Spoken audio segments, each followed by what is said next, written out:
Alam mo ba na may mga pagkain na kayang palakasin ang puso, patalasin ang isip, at panatilihing malinaw ang paningin kahit sa edad na 60 pataas? Oo, totoo yan.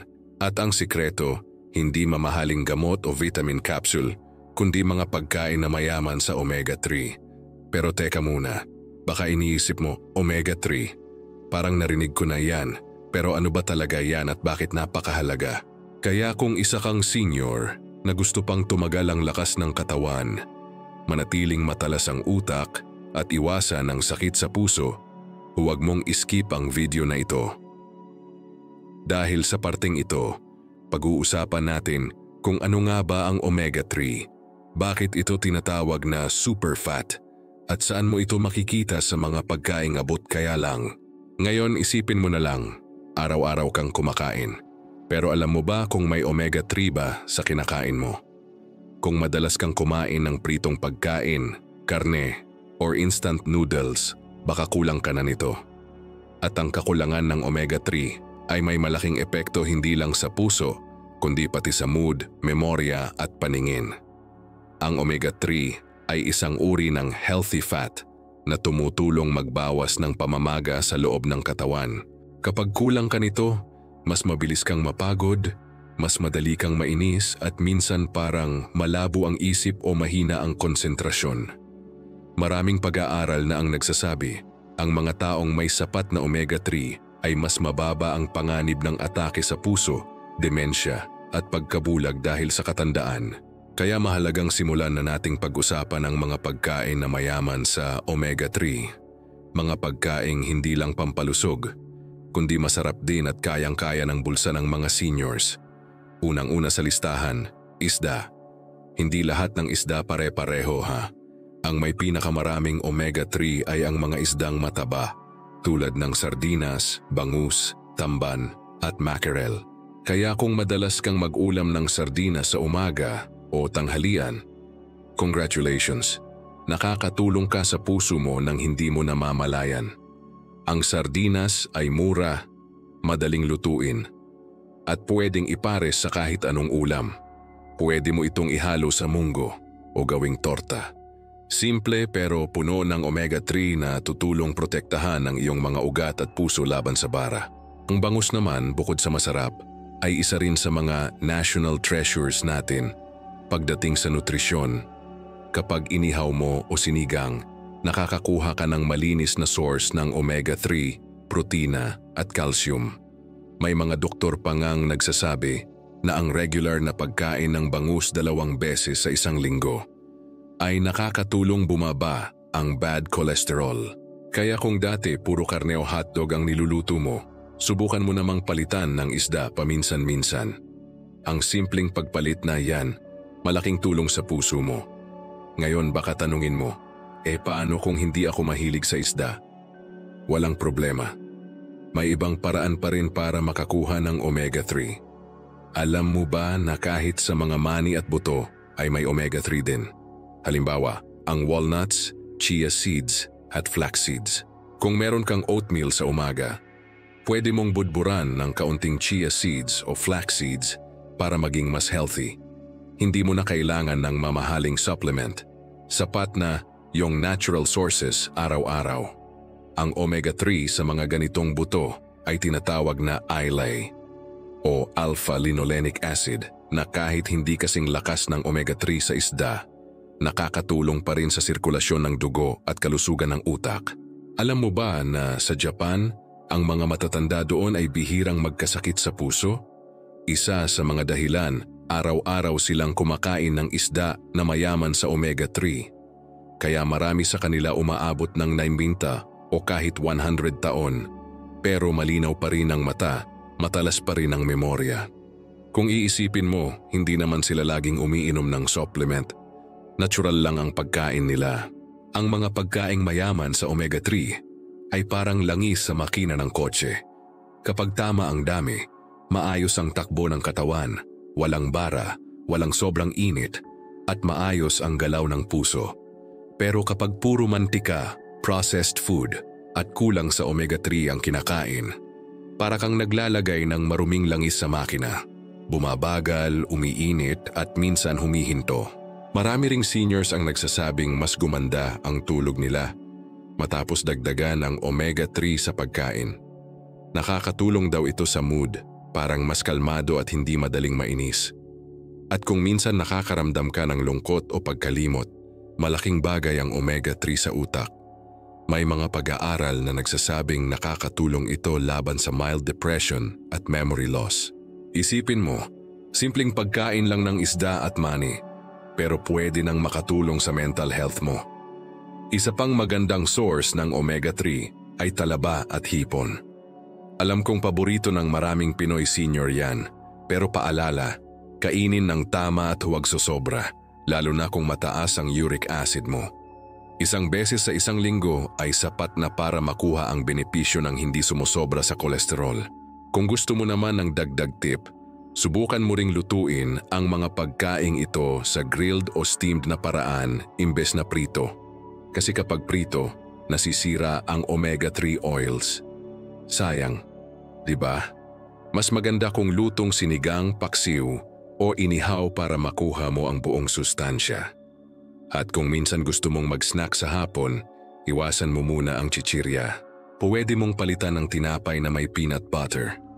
O, kahit peanut butter may kaunting omega-3, lalo na yung natural na gawa sa tunay na mani. Mas healthy, busog ka pa. Ngayon, baka sabihin mo, paano kung gusto kong subukan ang omega-3 capsule? Safe ba yon? O safe naman sa karamihan ng seniors pero mas maganda pa rin kung natural na galing sa pagkain. Tandaan mo, ang katawan ng tao mas madaling tinatanggap ang natural na nutrients kaysa synthetic. At kung mag-supplement ka man, siguraduhing aprobado ng doktor mo, lalo na kung may iniinom kang gamot sa puso o dugo. Sa susunod na parte ng video, pag-uusapan natin kung paano eksaktong nakakatulong ang omega-3 sa puso, utak at mata ng seniors. Malalaman mo kung bakit tinatawag itong magic oil ng kalusugan at paano mo ito maidaragdag sa pang-araw-araw na diet mo nang hindi nag-a-adjust ng malaki sa budget. Pero bago tayo tumuloy, kung nandito ka pa, ibig sabihin interesado ka talagang alagaan ang kalusugan mo. Kaya naman comment 1 kung gusto mo pang matutunan ang susunod na bahagi tungkol sa omega-3 at paano ito makakatulong magpahaba ng buhay mo. Kung mapapansin mo, habang tumatanda tayo, mas madalas nang sumakit ang dibdib, manikip ang ulo, o kaya biglang lumalabo ang paningin. Maraming senior ang nagsasabing, siguro tanda na lang. Pero hindi lang basta pagtanda ang dahilan. Kadalasan ito ay dahil sa kakulangan ng tamang nutrisyon, lalo na ng omega-3. Ang omega-3 ay parang tahimik na sundalo sa loob ng katawan mo. Hindi mo siya nakikita, pero araw-araw siyang lumalaban para protektahan ang puso mo, utak mo, at mga mata mo laban sa dahan-dahang pagkasira na dulot ng edad. Kung dati iniisip mo na basta may gamot, ayos na. Ngayon maiintindihan mo kung bakit mas epektibo ang tamang pagkain kaysa puro maintenance pills. Simulan muna natin sa puso. Kapag kulang ka sa omega-3, mas nagiging malapot ang dugo. Ibig sabihin, mas mataas ang tsansang magbara ang ugat at yan ang dahilan ng stroke o heart attack. Pero kapag sapat ang omega-3 sa katawan, parang nilalagyan ng langis ang mga tubo ng puso. Mas madulas, mas maayos ang daloy ng dugo at mas mababa ang panganib ng bara. Kaya sabi ng mga doktor, ang mga taong may sapat na omega-3 ay mas bihirang atakihin sa puso. May kilala akong lolo sa barangay namin, 72 na, pero araw-araw pa ring naglalakad ng 1 kilometro papuntang palengke. Sabi niya, hindi ko na maalala kung kailan ako huling inatake ng alta presyon. Bakit? Kasi kada umaga, nilalaga raw niya ang bangus at isinasama sa kanin. Simple lang, pero yun pala ang sikreto, natural na omega-3 sa isda. Ngayon, punta naman tayo sa utak. Habang tumatanda, bumabagal din ang koneksyon ng mga sel sa utak. Kaya minsan nakakalimot tayo ng pangalan, lugar, o kung saan mo nilagay ang salamin. Normal lang ito, pero may paraan para mapabagal ang proseso. Omega-3. Ang omega-3, lalo na yung DHA, docosahexaenoic acid, ay parang gasolina ng utak. Ito ang tumutulong para manatiling maayos ang komunikasyon ng mga brain cells. Kaya kapag kulang ka nito, mas mabilis kang mapagod mag-isip o madali kang mainis kahit maliit na bagay lang. Pero kung tama ang supply ng omega-3, mas malinaw kang mag-isip, mas mahaba ang pasensya mo, at mas positibo ang mood mo araw-araw. May mga pag-aaral sa mga matatandang Hapon at Alaskan natives na nagpapakita na ang mga kumakain ng isda ng madalas ay may mas mababang tsansa ng Alzheimer's at dementia. Sa madaling salita, hindi lang ito pampalusog ng katawan, pangprotekta rin sa memorya. Alam mo ba yung pakiramdam na bigla kang nawalan ng gana o parang hindi mo alam kung anong gagawin buong araw? Minsan hindi lang yan boredom, kulang lang talaga ang omega-3 mo. May mga psychologist na nagsasabi nakakatulong ang omega-3 para maibalik ang sigla at motivation. Kasi ang taba na ito ay ginagamit ng utak para maglabas ng mga kemikal tulad ng serotonin, ang happy hormone. Kaya kung gusto mong gumising araw-araw na may gana at inspirasyon, siguraduhin mong kasama sa almusal mo ang pagkaing may omega-3. Ngayon dumako naman tayo sa mata. Isa sa mga pinakakilalang benepisyo ng omega-3 ay ang proteksyon nito sa paningin. Habang tumatanda, nagkakaroon tayo ng tinatawag na macular degeneration, yung unti-unting paglabo ng mata.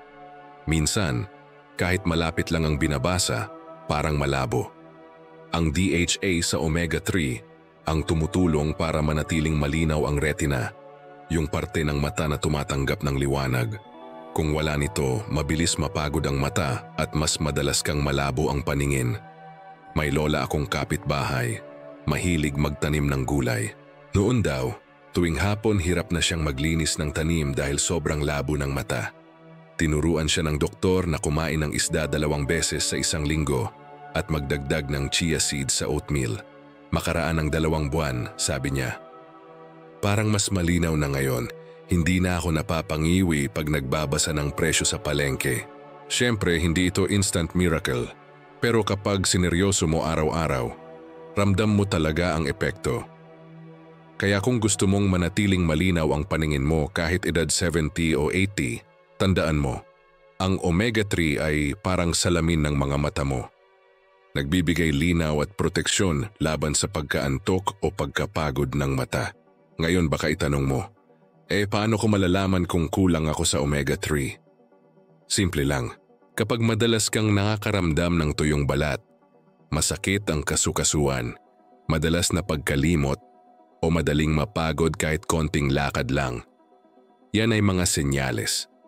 Kasi ang omega-3 ay tumutulong din sa pag-regulate ng inflammation. Kapag kulang ka, mas madalas kang sumakit at parang mabigat lagi ang katawan. Isipin mo, ang simpleng isda o mani, kayang baguhin ang kalidad ng buhay mo. Hindi mo kailangan ng mamahaling reseta o imported supplement.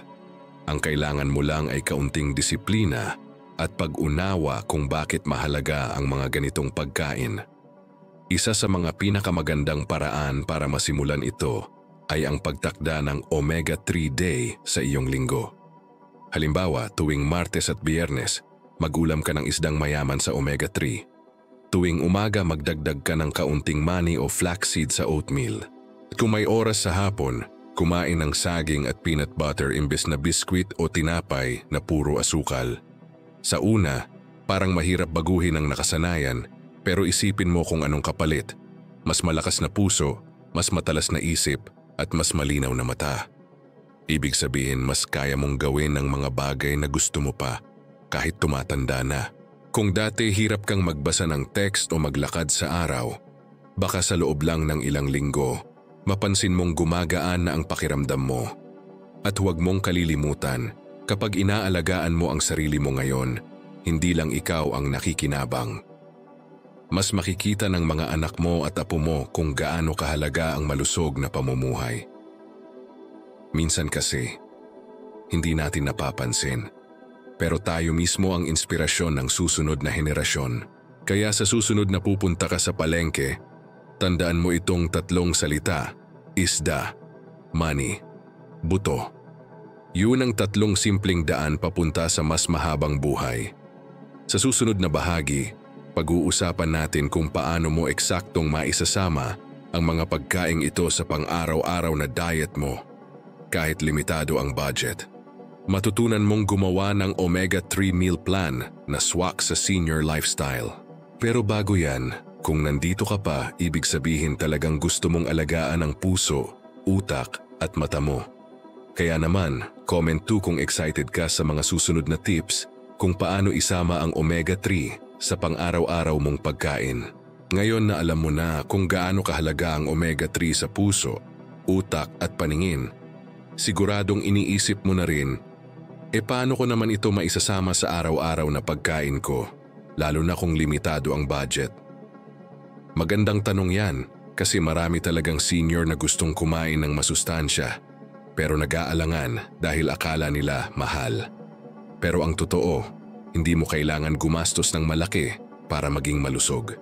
Ang kailangan mo lang ay tamang kaalaman at simpleng diskarte.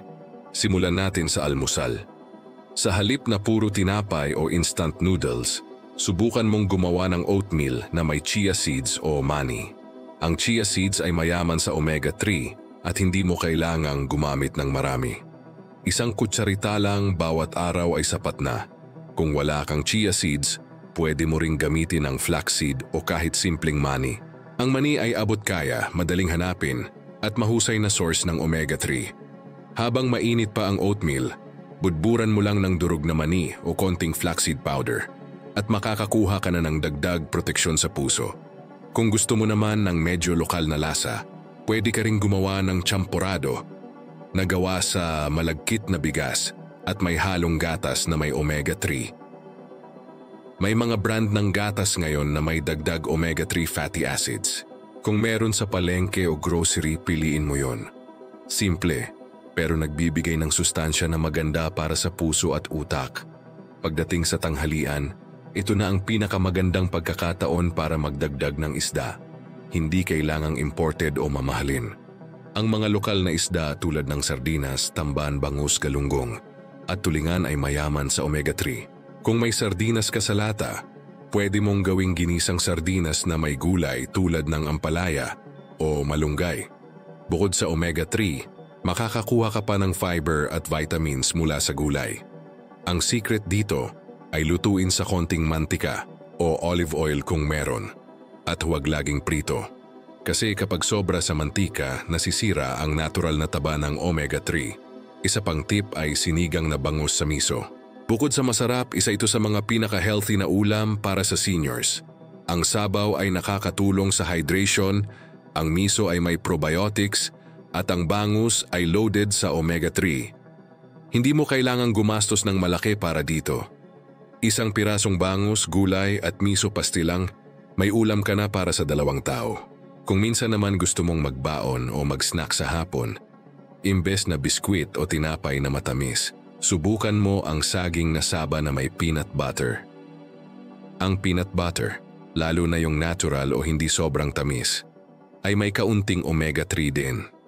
At dahil gawa ito sa mani, nagbibigay din ng energy at good fat.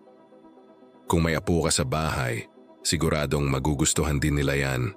Pagdating sa hapunan, magandang isama ulit ang isda o kahit gulay na may omega-3. Halimbawa, ginisang monggo na may sardinas. Paborito ng maraming Pilipino yan kasi masarap, mura at punong-puno ng nutrisyon. Ang munggo ay may protina at fiber, habang ang sardinas ang nagbibigay ng omega-3. Kung gusto mo ng twist, lagyan mo ng kalabasa o malunggay para sa dagdag bitamina.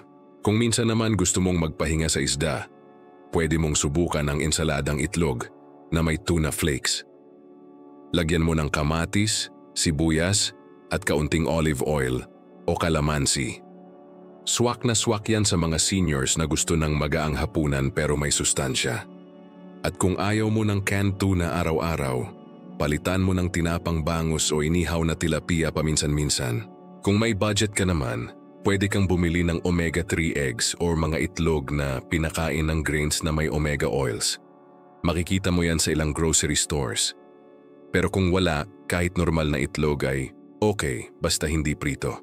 Mas maganda kung nilaga o poached para hindi masira ang natural fats. Para sa mga senior na hindi mahilig kumain ng isda, pwedeng subukan ng malunggay smoothie na may konting flaxseed powder. Lagyan mo lang ng saging at gatas at may simple ka ng inumin na healthy para sa puso at mata. Hindi mo kailangan ng blender na mamahalin. Kahit manual mix lang, basta consistent mong ginagawa, makakaramdam ka ng pagbabago. Ngayon, baka sabihin mo, paano kung wala akong pera para sa chia o flaxseed, mahal yun sa grocery? Walang problema. Hindi mo kailangan bumili ng imported.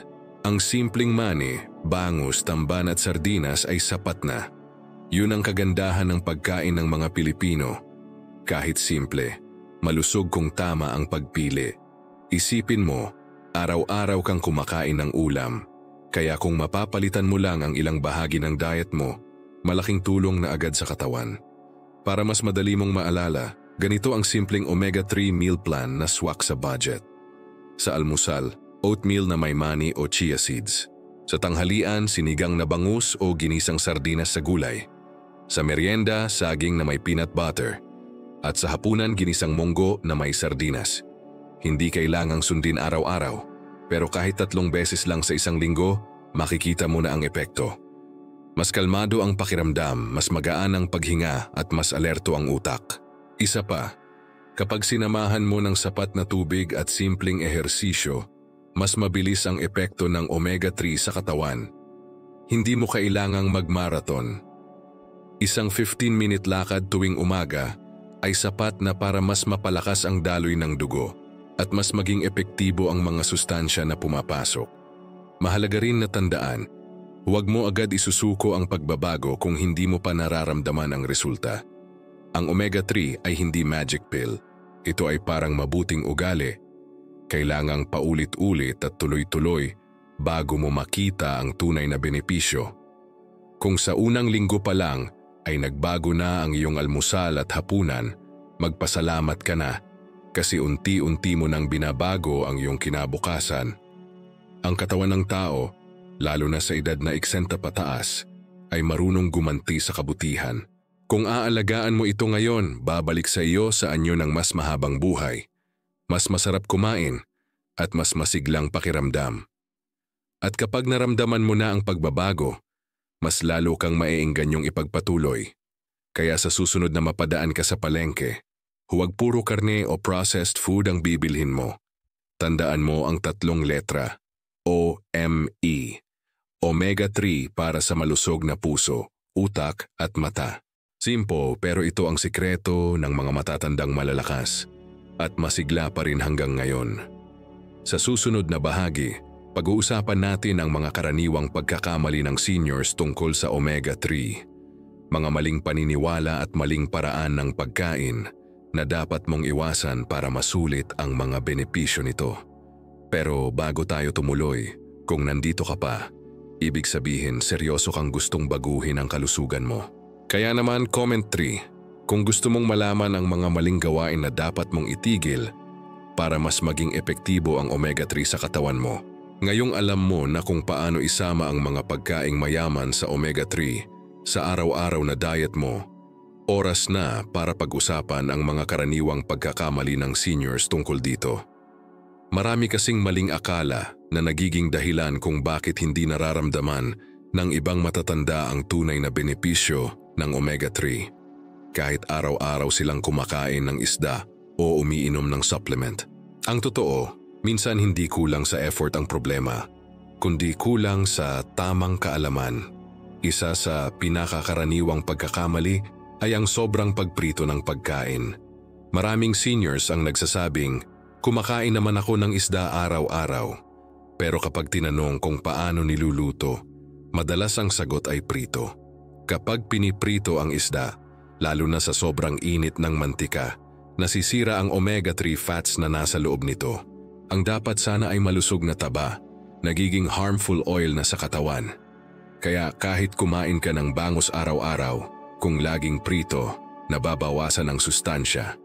Mas maganda kung sinigang, paksiw, steamed o inihaw. Ganun mo masisiguro na buo pa rin ang omega-3 na kailangan ng puso at utak mo. Isa pang karaniwang pagkakamali ay ang pag-aakalang sapat na ang instant noodles o canned food na may label na may omega-3 o o healthy. Marami sa mga produktong ito ay may kaunting omega-3 pero puno ng sodium, preservatives at mantika. Ang sobra sa sodium ay nagpapataas ng presyon at ang preservatives ay nakakasira ng bituka sa katagalan, kaya huwag basta magtiwala sa label. Ang totoong omega-3 ay nanggagaling sa sariwang isda, mani at buto, hindi sa mga instant o processed food. May mga seniors din na umaasa lang sa supplement. Maririnig mo minsan, may iniinom naman akong fish oil araw-araw, hindi ko na kailangang kumain ng isda.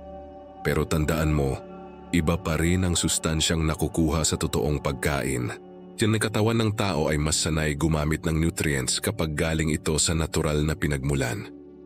Kung supplement lang ang inaasahan mo, parang binibigyan mo lang ng piraso ang katawan mo, hindi buong sustansya. Kung gusto mo ng pinakamabisang epekto, dapat kombinasyon ng tamang pagkain at kung kailangan talaga, saka lang dagdagan ng supplement ayon sa payo ng doktor.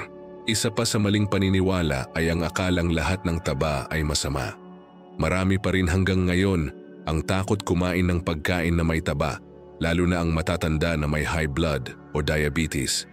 Pero dapat mong tandaan, hindi lahat ng taba ay pare-pareho. May tinatawag tayong bad fat at good fat. Ang bad fat ay galing sa mga processed meat tulad ng longganisa, bacon, hotdog at iba pa. Yan ang nakakasama sa puso. Pero ang good fat tulad ng omega-3 ay tumutulong magbawas ng pamamaga, nagpapalakas ng immune system at pinoprotektahan ang mga ugat. Kung iniiwasan mo ang lahat ng taba, pati ang mabuting uri, nawawala rin sa katawan mo ang proteksyon na kailangan mo. Mayroon ding ilan na naniniwalang mahal ang mga pagkaing may omega-3. Ang totoo, maraming abot kayang pagkain sa palengke na mayaman dito. Isda, mani, monggo, sardinas at itlog. Yan ay mga pagkaing pwedeng bilhin kahit maliit ang budget. Ang kailangan lang ay paglalaan ng oras para piliin at lutuin ng tama. Kung iisipin mo, mas mahal pa ang gamot sa puso kaysa sa isang pirasong bangus. Kaya kung mag-i-invest ka man, mas mabuti na sa pagkain kaysa sa hospital bill. Isa pang malaking pagkakamali ay ang hindi pag-inom ng sapat na tubig. Maririnig mo siguro, basta kumain na ako, okay na. Pero ang omega-3 ay mas epektibong gumagalaw sa katawan kapag may sapat na tubig. Tinutulungan ng tubig na maipamahagi ng maayos ang taba sa dugo at sa mga organo.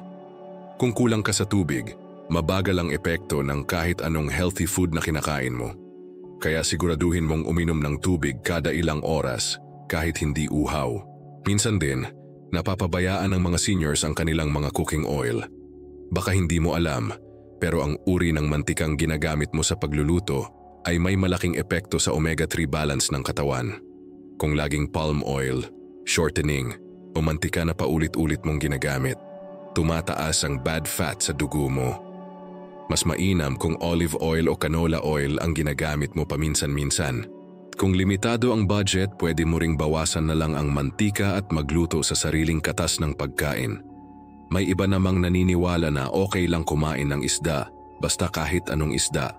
Ngunit tandaan mo, hindi lahat ng isda ay may pare-parehong dami ng omega-3. Mas maraming omega-3 sa mga isdang mataba tulad ng sardinas, bangus, tamban at mackerel. Ang mga isdang sobrang lean o manipis tulad ng tilapia ay may kaunting omega-3 lang, kaya mas maganda kung ipaghalo-halo mo. Kung ngayong linggo ay tilapia, sa susunod ay bangus o sardinas naman. May isa pang nakakatawang maling akala na madalas kong marinig. May nagsasabi, ayoko ng omega-3, baka tumaba ako kasi taba din yan. Ang totoo, ang omega-3 ay hindi nagpapadagdag ng taba sa katawan. Sa katunayan, nakakatulong pa ito sa pag-burn ng bad cholesterol at sa pagpapanatili ng tamang timbang. Ang katawan mo ay nangangailangan ng tamang uri ng taba para masunog ang mga maling uri ng taba. Parang apoy na ginagamit para sunugin ang apoy din. Kaya huwag matakot sa omega-3 dahil ito ay kasangga mo, hindi kalaban. Kung mapapansin mo, karamihan sa mga maling paniniwalang ito ay galing sa takot, kakulangan sa impormasyon, o simpleng nakasanayan lang. Pero ngayon, alam mo na ang totoo. Alam mo na kung paano makuha ang omega-3 sa tamang paraan at kung ano ang dapat iwasan. Ang kailangan mo na lang gawin ay simulan sa maliit na hakbang. Isang araw, isang pagbabago. Isda ngayon, mani bukas.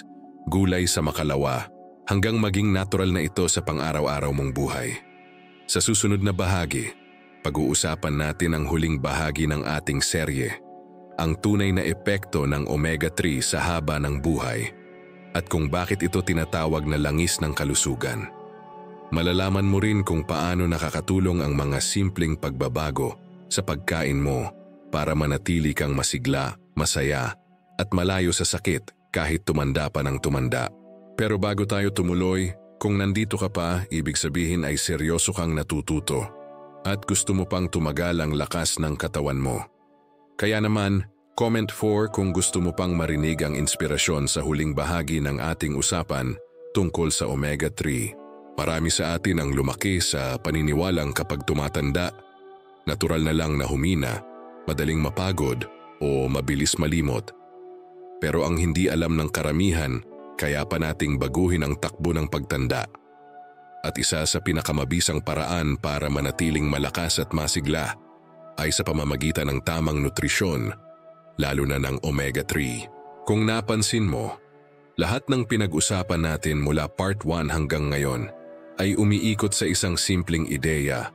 Ang katawan ng tao ay parang makina. Kung papalitan mo ng tamang langis, tatakbo ito ng maayos kahit ilang dekada na. At kung omega-3 ang langis na iyon, mas tatagal at mas magiging mahinahon ang takbo ng buhay mo. Ang omega-3 ay hindi lang simpleng taba. Isa itong regalong ibinigay ng kalikasan para tulungan tayong manatiling bata ang katawan at isipan. Habang tumatanda tayo, unti-unting bumabagal ang sistema ng katawan. Ang puso ay tumitibok ng mas mabagal, ang utak ay nagiging makalimutin, at ang mga mata ay lumalabo. Pero kapag sapat ang omega-3 mo, parang binibigyan mo ulit ng buhay ang mga parte ng katawan na dati mong inakala ay wala ng sigla. May mga pag-aaral na nagsasabing ang mga taong kumakain ng isda 3 beses sa isang linggo ay may mas mahabang buhay kaysa sa mga bihira kumain nito. Hindi lang dahil malusog ang puso nila, kundi dahil mas mababa rin ang stress hormones sa katawan. Nakakatulong din ang omega-3 sa pag-regulate ng mood kaya mas kalmado at mas magaan ang pakiramdam. Kung minsan napapansin mo bang mabilis kang mainis o mairita sa maliliit na bagay? Isa yan sa mga senyales ng kakulangan sa omega-3. Kapag nadagdagan ito sa diet mo, mararamdaman mo mismo na parang mas madali ka nang ngumiti at mas konti na ang alalahanin mo. Meron ding mga senior na nagsasabi, bakit kaya kahit kumakain ako ng tama parang wala pa ring pagbabago? Minsan kasi, ang katawan ay hindi agad nag-a-adjust. Kung ilang dekada kang sanay sa karne, soft drinks at matatamis, hindi mo rin agad makikita ang epekto ng pagbabago. Pero huwag kang susuko. Ang bawat araw na kumakain ka ng tama ay isang araw na binabawasan mo ang panganib ng sakit at pinahahaba mo ang buhay mo. May isang kwento ako ng isang lolo na taga-Pangasinan, 81 na ang edad.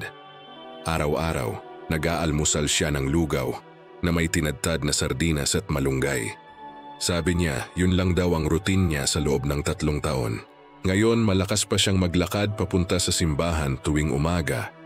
Malinaw pa rin ang mata at hindi nagreklamo ng alta presyon. Sabi ng mga anak niya, ang sikreto raw ng tatay nila ay disiplina sa pagkain at pagngiti araw-araw.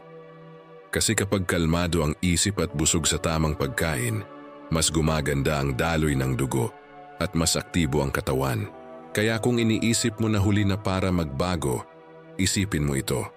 Ang katawan mo ay may kakayahang maghilom kahit ilang taon ka na. Ang kailangan lang ay bigyan mo ito ng tamang gasolina. At ang omega-3 ay isa sa pinakamahalagang gasolina ng kalusugan. Hindi ito gimmick, hindi ito fad. Ito ay likas na sustansya na kayang baguhin ang kalidad ng buhay ng isang senior. Isipin mo, kung ngayon pa lang sisimulan mo sa loob ng 6 na buwan, maaaring mas magaan na ang pakiramdam mo, mas kalmado ka, at mas malinaw ang pag-iisip mo. Kapag tuloy-tuloy mo pa itong ginagawa sa loob ng 1 taon, baka mapansin mo na mas bihira ka ng magkasakit at mas madali ka ng makatulog. At kung gagawin mo itong lifelong habit, makikita mo na mas tatagal ka hindi lang sa edad, kundi sa lakas at saya. Hindi mo kailangang baguhin lahat agad-agad. Ang susi ay consistency. Isda ngayon, manibukas, gulay sa makalawa. Ulitin mo lang. Tulad ng dasal o paglalakad sa umaga, kapag ginawa mo ito ng paulit-ulit, magiging parte na ito ng buhay mo. At ang gantimpala ay kalusugan na hindi mo mabibili kahit sa pinakamahal na gamot. Minsan kailangan din nating paalalahanan ng sarili na hindi lang para sa atin ang ginagawa nating ito. Para rin ito sa mga anak at apo natin. Kapag nakita nila na malakas ka, masaya ka, at inaalagaan mo ang sarili mo, mas mai-inspire din silang alagaan ang sarili nila. Ang pagiging malusog ay hindi lang para sa iyo. Ito ay pamana na maiiwan mo sa mga mahal mo sa buhay. Kung gusto mong masimulan ang pagbabago ngayon, pumili ka lang ng isang bagay na babaguhin mo sa pagkain mo. Baka simulan mo sa pagtigil sa pagprito ng isda o kaya ay pagdagdag ng mani sa almusal. Kahit maliit basta totoo at tuloy-tuloy. Yan ang sikreto ng mga seniors na umaabot ng 90 o higit pa pero nananatiling malakas. Sa huli, tandaan mo ito, ang omega-3 ay hindi lang tungkol sa pagkain. Ito ay tungkol sa pag-aalaga. Pag-aalaga sa puso na patuloy na tumitibok, sa utak na patuloy na nag-iisip, at sa mga mata na patuloy na nakakakita ng kagandahan ng buhay. At kapag inalagaan mo ang tatlong yan, para mo na ring inalagaan ang sarili mo sa kabuuan. Kaya kung gusto mong manatiling malusog, masigla, at masaya kahit sa edad na 60 pataas, simulan mo ngayon. Kumain ng tama, ngumiti araw-araw, at huwag kalimutan ang mga pagkaing mayaman sa omega-3 dahil minsan ang simpleng isda, mani o gulay ay kayang magbigay sa iyo ng mahabang buhay na puno ng saya at kapayapaan. Kung umabot ka hanggang dito, saludo ako sa iyo. Ibig sabihin, gusto mo talagang alagaan ang iyong kalusugan at ayaw mong sayangin ang bawat araw. Kaya naman comment down kung natapos mo ang buong video at gusto mong simulan ang bagong chapter ng mas malusog mong buhay.